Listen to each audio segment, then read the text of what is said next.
जुल्म कर देंगे तो नेपाल में भी हम लोग साइलेंट नहीं बैठेंगे भाई, नेपाल में भी लोग चल जाएंगे। तो लेकिन इससे क्या होता है कि दंगा हो जाएगा। ये बात नहीं करने हैं भाई लोग, आप समझ लीजिए, क्योंकि इसमें कोई नेता लोग तो मरने वाला नहीं है। भारत के नरेंद्र मोदी तो नहीं मरेंगे, योगी आदित्यनाथ तो नहीं मरेंगे, मुलायम सिंह यादव तो नहीं मरेंगे, इसमें करण सिंह तो नहीं मरेंगे, नेपाल के केपी ओली तो नहीं मरेंगे, नेपाल के शेरबहादुर देउवा तो नहीं मरेंगे, प्रचंड तो नहीं मरेंगे। लेकिन मरेंगे कौन? इंडिया के भी वो सीधा साधा लोग मरेंगे जो पानीपुरी बेचते हैं, जो हजाम का काम करते हैं, जो कंस्ट्रक्शन का काम में करते हैं, जो बिजनेस करते हैं। नेपाली भी ऐसे लोग मरेंगे जो भारत में काम करना गए हुए हैं, किसी के ऊपर जुल्म नहीं करते हैं। ये पाप है, ये धर्म नहीं है, इसके लिए ये बात कर रहा हूं।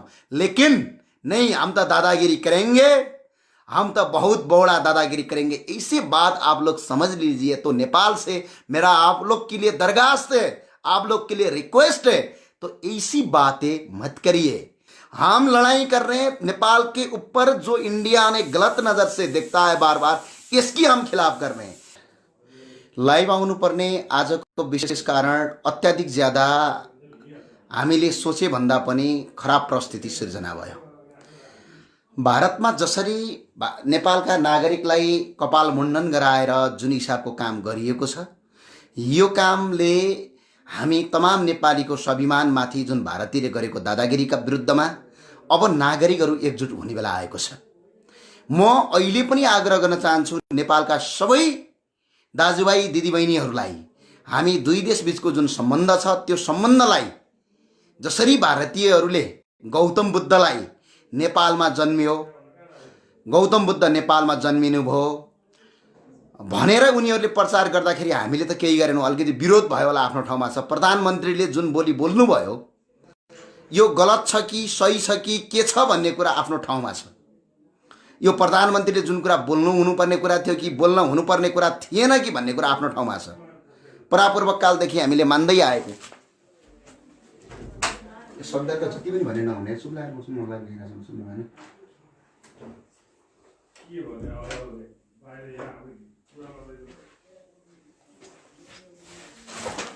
यो आफ्नो पाटोको कुरा होला। प्रधानमन्त्रीले बोलेको कुरा आफ्नो पाटोको कुरा होला, प्रधानमन्त्रीले गरेको काम आफ्नो पाटोको कुरा होला। तर जसरी बनारसमा नेपाली नागरिकलाई कपाल मुण्डन गराएर नेपालका प्रधानमन्त्री मुर्दाबाद भन्न लगाइयो, जसरी तपाईको त्यो काम गरियो, यहाँ हजारौं होइन लाखौंको हिसाबमा इन्डियन नागरिक नेपालमा बस्छन्। यो अवस्था नहोस् र तत्कालीन अहिलेको परराष्ट्र मन्त्रालयले हामीलाई आग्रह के छ भने भारतको परराष्ट्र मन्त्रालय नेपालको दूतावास, भारतीय दूतावासलाई हामी सबैले आग्रह के गरौँ भने यो काम गर्ने जुन अपराधी छन् ती अपराधीलाई भारतमा भारतीय सरकारले पक्राउ गरेर उनलाई मुद्दा चलाओस्। होइन भने नेपालमा हजारौं भारतीयहरू छन्, लाखौं भारतीय छन्, सबैको कपाल मुण्डन नेपालीले भोलि गर्छन्। त्यो भएको हुँदाखेरि हामी आग्रह गर्न चाहन्छौँ, दुई देश बीचको जुन संहिता छ, दुई देश बीचको जुन सम्बन्ध छ, प्रधानमन्त्रीले के बोल्नुभयो भनेर एउटा नागरिकलाई दुःख दिने जो तपाईको परम्परा उनीहरूले गरेका छन्, यो परम्परा फिर्ता जाओस्। आज हामी धेरै दिनपछि भारतमा पनि हजारौं लाखौं रूपमा नेपाली नागरिकहरू बस्दछन्, नेपालमा पनि लाखौं नागरिक बस्दछन्। त्यो भएको हुँदाखेरि हामी भारतीय एम्बेसीलाई आग्रह के गर्दछौँ भने यस्ता किसिमका जघन्य अपराध गर्ने मान्छेलाई कानुनी कारबाही गरोस्। यदि कानुनी कारबाही गर्दैन भने, आज हामी उसले कानुनी कारबाही गर्दैन भने हामी नागरिकले अब सोच्ने बेला आएको छ। एकजना नेपाली नागरिकलाई कस्तो हिसाबमा तपाईको एउटा अपराधीको हिसाबमा जुन कपाल मुण्डन गराएर वाराणसी जस्तो पवित्र तीर्थस्थलमा जबरजस्ती दुःख दिएको जुन अवस्था छ, यो अवस्थाले हामी सबैको मन दुखेको छ, सबै नेपालीको मन दुखेको छ।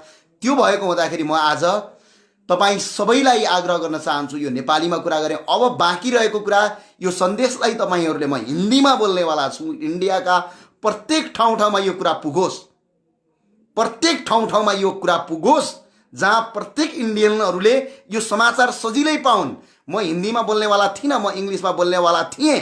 तर समस्या के नै रहेछ भने इन्डियाको तल्लो स्तरको जो नागरिक छ, जो अति तल्लो लेभलमा नागरिकहरू छ, सबै इन्डियनहरूले इङ्ग्लिस बुझ्दैनन्। धेरै इन्डियनहरूले हिन्दी बुझ्दछन्, धेरै इन्डियनहरूले नेपाली पनि बुझ्दछन् केही ठाउँका, हाम्रो दार्जिलिङ सिक्किम लगायतका ठाउँका मान्छेहरूलाई। हामी सबैले हार्मोनी गरौँ, म त्यो भरमा आज गर्न चाहन्छु।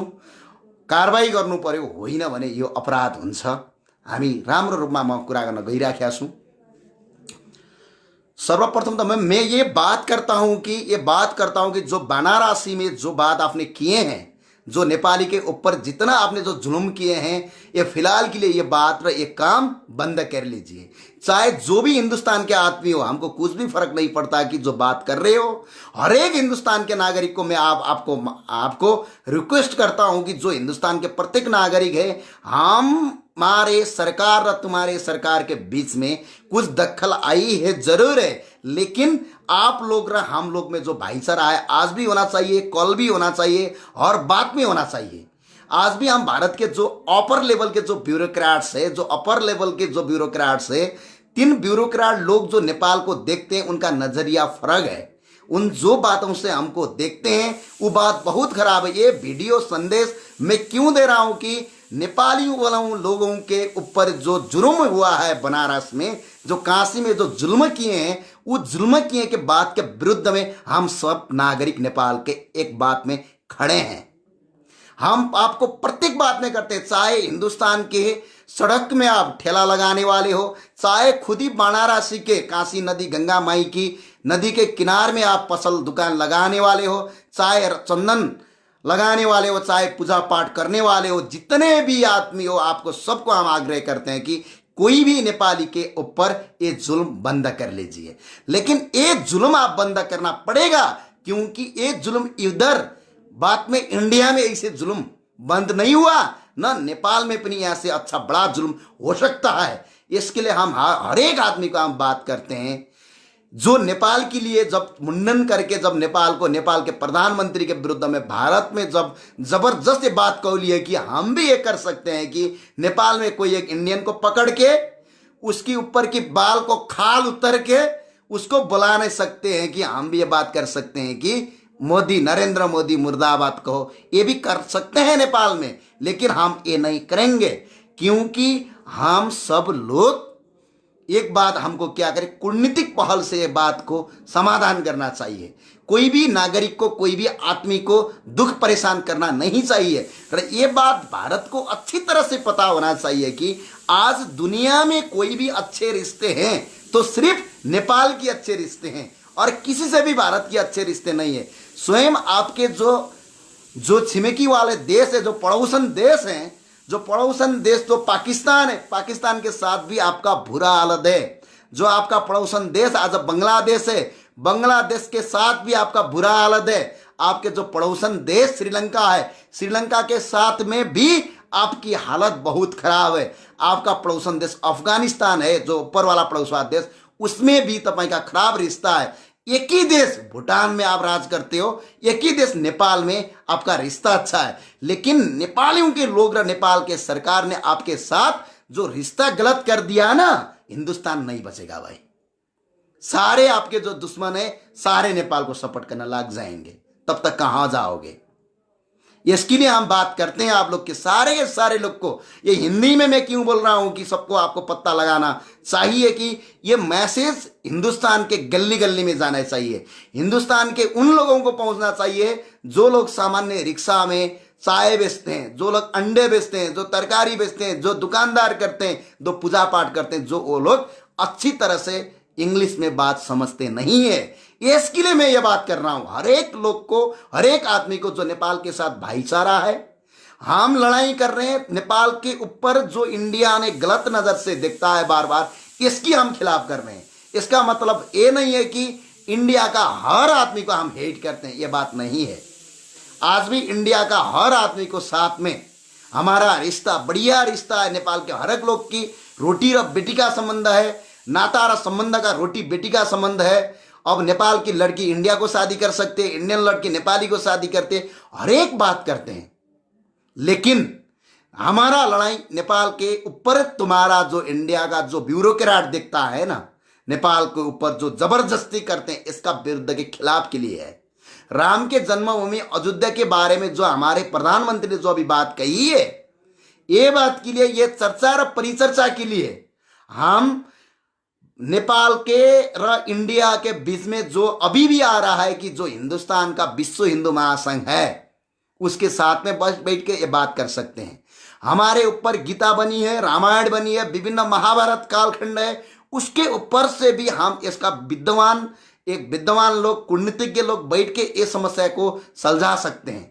लेकिन इंडिया वालों, आपको ये बात बता रहा हूं, जब हमारा गौतम बुद्ध को भारत में जन्मा हुआ है बोल के नरेंद्र मोदी ने अमेरिका में बोला था, तुम्हारे प्रधानमंत्री ने, उस बात तो नेपाली ने कोई इंडियन को पकड़ के ऊपर कपाल में तपा को आपका छाला लकड़ के उसका सारे बाल काट के नंगा तो नहीं किया था ना। इसका मतलब ये नहीं है कि हम साइलेंट बैठते हैं, इसका मतलब ये नहीं है कि हम डरपोक हैं। ये बात आप समझ लो, हम बहुत काम है, बहुत छोटे हैं, बहुत काम है, तुम्हारे ऊपर से तुम्हारे पॉपुलेशन के हिसाब से बहुत काम है, लेकिन हम भाईचारा चाहते हैं। कोई भी इंडियन है, जो भी इंडियन है, मेरे को आग्रह है, सारे इंडियन को मेरा रिक्वेस्ट है, बार बार रिक्वेस्ट है, आप ऐसे गंदी हरकत मत करिए। ऐसे गंदे हरकत कर जाएंगे नेपाल के सारे लोग प्रत्येक इंडियन के खिलाफ हो जाएंगे ना। नेपाल में अभी भी इंडिया के 45 लाख से 55 लाख लोग अभी भी रहते हैं नेपाल में। नेपाल के लोग इंडिया में बहुत ज्यादा रहेंगे ना, 10 से 12 लाख लोग रहते हैं। इंडियन या 50 लाख से ऊपर 55 लाख तक नेपाल में रहते हैं। सारे के सारे इंडियन लोग नेपाल में बिजनेस वाले बन के रहे हैं। अभी नेपाल के ठेला गाड़ा में काम करने वाले, पानीपुरी में काम करने वाले, अभी भी हजाम के काम करने वाले सारे इंडियन लोग रहते हैं नेपाल में। उनके साथ आज भी हम भाईचारा करते हैं, आज भी हम एक मानव की तरह देखते हैं। हमारा लड़ाई आपका ब्यूरोक्रेट से है, आपकी ऊपर वाली सचिवालय से, आपके प्रधानमंत्री की जो सोच से है, जो भारत की जो सोच है उसकी सोच के ऊपर लड़ाई है, हम व्यक्तिवादी लड़ाई में नहीं है। इसके लिए मैं आपको यह बात कहता हूं बार बार, कोई भी नेपाली के ऊपर, भारत में रहे हुए नेपाली के ऊपर कुछ भी जुल्म मत किए। लेकिन वो जुल्म बात कर लाएंगे ना, जुल्म कर देंगे तो नेपाल में भी हम लोग साइलेंट नहीं बैठेंगे भाई। नेपाल में भी लोग चल जाएंगे तो, लेकिन इससे क्या होता है कि दंगा हो जाएगा, इसमें हिंसा हो जाएगा, इसमें कोई भी नॉर्मल आदमी मर जाएगा। जो आदमी कोई भी इसका भागीदार नहीं है, कोई भी आदमी एक केस में कोई इन्वॉल्व नहीं है, सीधे साधे लोग, रोजी रोटी के लिए काम करने वाले लोग, चाहे नेपाल के लोग इंडिया में हो, चाहे इंडिया के लोग नेपाल में हो, ऐसे लोग मर जाएंगे, उनका घर बार उखड़ जाएगा, बिखर जाएंगे। इसके लिए ऐसे गंदी हरकत भारत में बंद करो। जो हरकत कर रहे हैं, भारत सरकार को मैं अपील करता हूं, जो ये हरकत कर रहे हैं, स्पेशली यूपी सरकार, योगी आदित्यनाथ, जो नेपाल में बार बार आते हैं, जो गोरखपीठ के रक्षक भी है, नेपाल के पशुपतिनाथ में आते हैं, बार बार आते हैं। माननीय मुख्यमंत्री जी से मेरा आग्रह है कि जो भारतीय ने ऐसा गंदा हरकत आपके उत्तर प्रदेश के बनारसी काशी में किए हैं, उन लोग को तत्काल कार्रवाई करो, उन लोग को लेकर कानूनी सजाया दिलाओ। नत्र ऐसे नहीं करेंगे तो सारे यूपी वाले नेपाल से लखड़ जाएंगे। बहुत आसान लोग देखो, इसमें हम इसमें बात ऐसे नहीं करेंगे कि किसी को उछाले किसी को पछाड़े, ये बात नहीं करने हैं भाई लोग, आप समझ लीजिए। क्योंकि इसमें कोई नेता लोग तो मरने वाला नहीं है। भारत के नरेंद्र मोदी तो नहीं मरेंगे, योगी आदित्यनाथ तो नहीं मरेंगे, मुलायम सिंह यादव तो नहीं मरेंगे, इसमें करण सिंह तो नहीं मरेंगे, नेपाल के केपी ओली तो नहीं मरेंगे, नेपाल के शेरबहादुर देउवा तो नहीं मरेंगे, प्रचंड तो नहीं मरेंगे। लेकिन मरेंगे कौन? इंडिया के भी वो सीधा साधा लोग मरेंगे, जो पानीपुरी बेचते हैं, जो हजाम का काम करते हैं, जो कंस्ट्रक्शन का काम में करते हैं, जो बिजनेस करते हैं। नेपाली भी ऐसे लोग मरेंगे जो भारत में काम करना कहे हुए हैं, जो भारत में हर जगह काम करते हैं, हर रेस्टोरेंट में काम करते हैं, हर जगह में बिजनेस करते हैं, जो हर ठाव में यूनिवर्सिटी में पढ़ते हैं। यही से लोग मरेंगे।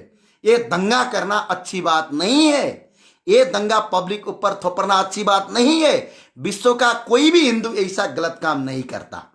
यदि तुम लोग अच्छे हिंदू हो, सच में हिंदू हो, तो हिंदू लोग ऐसी गलत काम नहीं करते हैं, किसी के ऊपर जुल्म नहीं करते हैं। ये पाप है, ये धर्म नहीं है। इसके लिए ये बात कर रहा हूं। लेकिन नहीं, हम तो दादागिरी करेंगे, हम तो बहुत बड़ा दादागिरी करेंगे, इसी बात आप लोग समझ लीजिए। तो नेपाल से मेरा आप लोग के लिए दरखास्त है, आप लोग के लिए रिक्वेस्ट है, तो ऐसी बातें मत करिए। ऐसी बात करना अच्छी बात नहीं है। इसके लिए कोई नेता लोग को फर्क पड़ने वाला नहीं है। जो आपने जो नेपाली के ऊपर सिर मंडन कराया, जिसके बाल मंडन कराया, जिसके ऊपर आपने इतने गंदे गंदे हरकतें किए हैं, लेकिन असर नेपाल के प्रधानमंत्री ओली को पड़ने वाला नहीं है। उन नेपाल के प्रधानमंत्री ओली और भारत के प्रधानमंत्री नरेंद्र मोदी हर एक जगह में जाएंगे तो भाई भाई करेंगे, गले मिलेंगे, दोनों ही मिलकर दोनों ही देश को लूट लेंगे। देखो, इसके लिए दुख किसको पड़ने वाला है? जो नॉर्मल नागरिक है उसको दुख पड़ेगा, जो रोजी रोटी के लिए काम करते हैं उसको दुख पड़ेगा, इंडियन को भी पड़ेगा, नेपाली को भी पड़ेगा। इसके लिए मैं बात करता हूं, ऐसी बात आपको रिक्वेस्ट करता हूं, दरखास्त करता हूं, ऐसे हरकत मत करिए। जैसे गुजरात में दंगा हो गया था, पता है आपको? हिंदू मुसलमान का दंगा हो गया था, लाखों हिंदू मर गए, लाखों हजारों मुसलमान मर गए, हजारों हिंदू मर गए। जो पाकिस्तान से हिंदुस्तान छूट गया था उस टाइम में 20 लाख आदमी गुआए, 20 लाख आदमी मर गए थे। ऐसे दंगे छोटे छोटे से सारे दुनिया में फैल जाती है, ऐसा बात नहीं है। आप बहुत ज्यादा इंडिया में जुल्म करोगे तो नेपाल में भी मात्र नहीं हो गए। अमेरिका में बैठने वाले नेपाली इंडियन को मारेंगे, इंडियन नेपाली को मारेंगे। बेलायत में बसने नेपाली इंडियन को मारेंगे, इंडियन नेपाली को मारेंगे। इससे क्या हो जाता है कि खून खराबा बढ़ जाता है।